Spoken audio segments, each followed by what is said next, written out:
I'd probably want to go to Vivek next. Vivek, I've been reading about your journey that you took in 2003 to the Chambal Valley on a train line built by the Prince of Gwalior to from Gwalior to Shiopur, and how that journey actually transformed your thoughts about the state in which probably all of us were born in. So, could you start by explaining to us more about that journey and how that actually eventually led you to write a book about Tamil Nadu? So I grew up in Tamil Nadu. I mean, until school and undergrad, I was in Tamil Nadu. And when you think about your state, the general comment that all of us have is one of complaining. It sucks. Nothing works. The ration shops are terrible. The public schools are terrible. That's the general impression with which we grow up. I think as a middle class person, you had that ability to be critical of a lot of basic public services, which didn't meet your middle class norms. I went to Delhi for my master's, and then I started working with an economist by name Jean Dres, with whom I traveled to different parts of India. And slowly it started dawning on me that the kind of services that I saw around me in Tamil Nadu, which I was not using because I was a middle class person with the luxury of not using a government school or a ration shop and so on. But the particular journey that you're talking about was in the context of a major drought. And it was the second year of drought. And we had heard at that point that there were a lot of hunger deaths happening in this area called Shiopur, which is an area full of primitive tribal groups. And it was an astounding trip for me because we went over there even in the middle of a devastating drought. There were the ration shops were practically dysfunctional, even though midday meals was made into a legal right for all children. Either midday meals were not served at all, or in villages where it was served, it was probably a little bit of boiled rice with some midahai. That's about it. And you look at a whole bunch of other services like pensions, etc. It was practically dysfunctional. And so you could see that when people were at their most vulnerable, the state was just nowhere to be found. So immediately after I did the report, I came back to Tamil Nadu with no intention of doing any research or no intention of doing any public work. But it was impossible for me to notice that even when I walk along the places, schools were there, children were going, they had decent midday meals, ration shops were open. Maybe people complained about half a kg being shaved off, 1 kg being shaved off, but they were getting grains. So in that sense, I started noticing that Tamil Nadu was delivering public services in a way that actually made a huge difference when people are at their vulnerable most. But it was also a puzzling thing because not only did I ignore Tamil Nadu's performance as a middle class person, even when I was seeing it in plain sight, even what I was reading was not very conducive to it. So, for example, all the leftist scholars celebrated Kerala and West Bengal, and no one talked about Tamil Nadu. In fact, when they talked about Tamil Nadu, it was called as a terrible model. You talk about people on the right, they would celebrate places like Gujarat, and they would not also celebrate Tamil Nadu. So this is when I started noticing that in my experience, and also when you look at the data, the kind of things that Dr. Narayanan was talking about, Tamil Nadu's performance was significantly good in every indicator that you can think about. Whereas it was not being celebrated or it was not being talked about, whether you were on the right or the left, which is what kind of got me into this journey.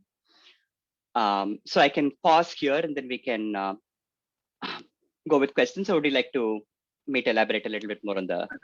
Just a small comment. Vivek, I have used your PhD thesis material quite a lot in my book. You can see that. Wonderful.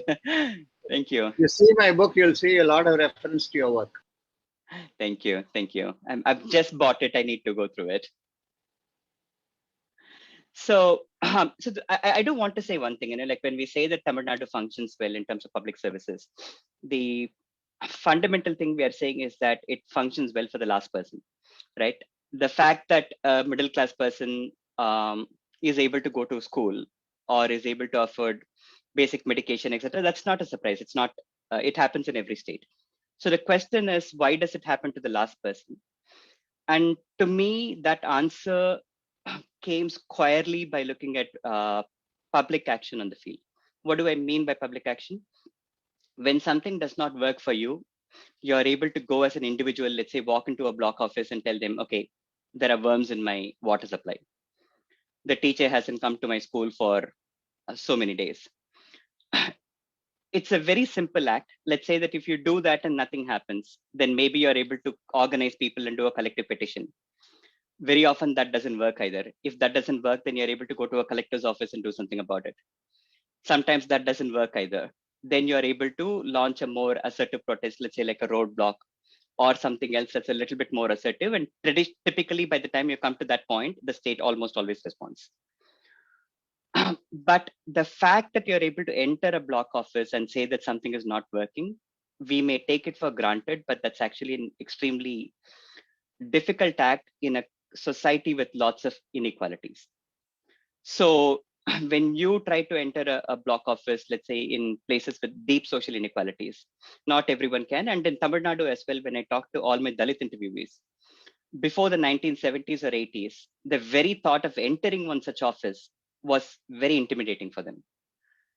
That changed. And that change to me is very critical in understanding why people are able to act when things don't work and why the state listens when things don't work.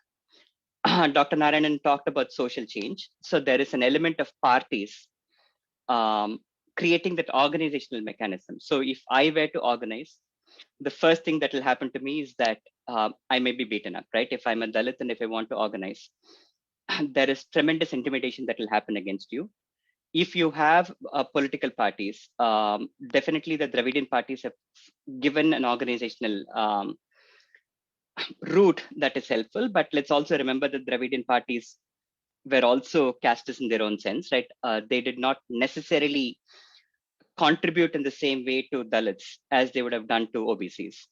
So you had Ambedkar Mandirams starting in large parts of Tamil Nadu, some presence of parties like the RPI, other Dalit focused parties, and so on. So you had these formations of political parties that responded to different communities that formed some kind of a basic protective structure. Like if you want to get a meeting with a collector, for example, some Dalit lawyer who has been practicing in Kadalur or Vilpuram may be able to enable that for you.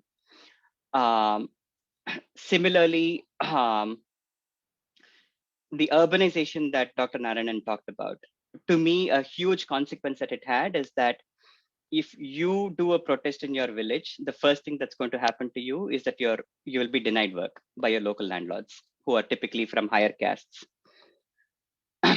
So when I talked to activists who started working in the 40s and 50s, they talked about how difficult it was to organize. Like even to enter a village would be very, very difficult.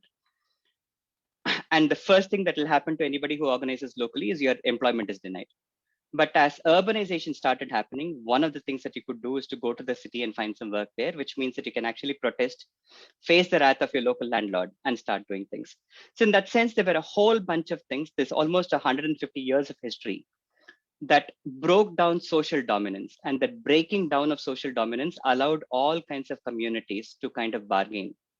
And that bargaining forced the state in a certain sense to listen to people belonging to all kinds of social classes, all kinds of caste communities, and made the state a little bit more responsive. Now, one other thing that I want to kind of talk about is that we've been talking a little bit about the book here. The essential thing that the book and the doctoral work did for me is to say that the state listens to people and responds to them, not just in terms of saying, okay, I know that this is not working, let me make it work for you. Or pensions are not being given to, let's say, Dalit communities, let me extend pensions. There are a lot of practical problems when you create a public service and when you want to roll it out in a large state. There are so many different complexities in terms of geography, in terms of the cultural composition and so on, that no scheme gets rolled out in a perfect way. So you have to make a lot of tweaks to schemes. Like if you look at the history of midday meals in Tamil Nadu, it started in 1923. And there were so many tweaks to the scheme until 1983, after which it has kind of stabilized. Any scheme that I see, any state government that I've had the fortune of working with, where things improve, you see that the principal secretaries are constantly making tweaks to the schemes. And it's only when you do that things improve. And what was the impetus to those tweaks in Tamil Nadu? It's these protests. And not just protests, but also representations that people made. And once you have a representation, you also need creative ways of responding to that. I mean, to take a very quick example from ICDS, which is a service that's delivered to children under 6 through Anganwadis. So you have a mandate for training Anganwadi workers and helpers across India. It's a centralized scheme. The way it works in most states is that you have 4 or 5 centralized training centers. The Anganwadi workers are asked to go there for 15 days and then to get trained. And the number of women who get trained is very, very limited. In Tamil Nadu, that number was astronomically higher compared to other states. And when I talked to the training center, the reason turned out to be fairly simple. They said that all of the Anganwadi workers are women, and most of them don't have the ability to go to a different city for 15 days and do a training. So what they did was to create a system of a block level training team with exactly the same budget that you had for the centralized training system. So women can come to the block office for 1 week a year and go back to their houses at night. And not only were they able to that way avoid going further away and not being able to do the training team, after you did the training, were also able to go to each of the Anganwadis on a regular basis and reinforce the training that happened. So in that sense, what I also saw was that every practical solution was common sense solution. You didn't need great expertise, great technical expertise to change the way health system or ICDS or any other system worked. They were all very common sense and very simple solutions. But the solutions came in response to people saying something doesn't work for me. So one of the things that I'm really trying to push for in my current work is to say that you don't have to wait for people to protest in order to listen to them. So there are ways of doing qualitative research, working with citizens to identify, okay, what works for you, what doesn't work for you. And then because our management of the government now is digitized more or less, it's possible to take individual grievances and to see how many other people are affected by that. To give you one quick example, and then after that I'll pause. In recent work that I have been doing in Andhra, we started with field level work in some 3 or 4 panchayats. These are tribal panchayats, so there are hundreds of villages in these, where we had a small number of people tell us, okay, I'm not able to get access to PM Kisan, which is a transfer of funds to farmers, which is also a central scheme, due to the following reason. I tried to apply, but I was told that I have a 4-wheeler, but I don't have a 4-wheeler. Or I was getting money till last year, but it stopped. I don't know why. So we started with these individual grievances, and that allowed us to look at the data in very sophisticated ways. The data is there in the public domain. So once we analyzed the data, we also did a lot of interviews with people who deliver PM Kisan, all the way from the panchayat level to the principal secretary's office. And then we looked at the data and said, okay, these were individual issues that we started with. When we looked at the data, these issues also affect a hell of a lot of other people. And we were able to establish that almost 1,000 crores of rupees have not reached farmers in Andhra from the center over the last few years. So that kind of analysis could be taken up by any government that's sincere in delivering certain services, so that we don't have to wait for people to fight. Often when we say that public action happens, you don't get a response from the state right away, right? Like often it takes years and years of struggle. There are ways of doing it somewhat more systematically so that we understand grievances and resolve them proactively, such that the scope for progress that is still there in Tamil Nadu or any other state in India happens faster. So that's a plea that all of us, I have for all of us to kind of advance and bring it to people who are in positions of making decisions today. Thanks, Vivek. Thanks a lot for your opening comments. I'm sure our other panelists would be interested in taking this discussion forward as we go along.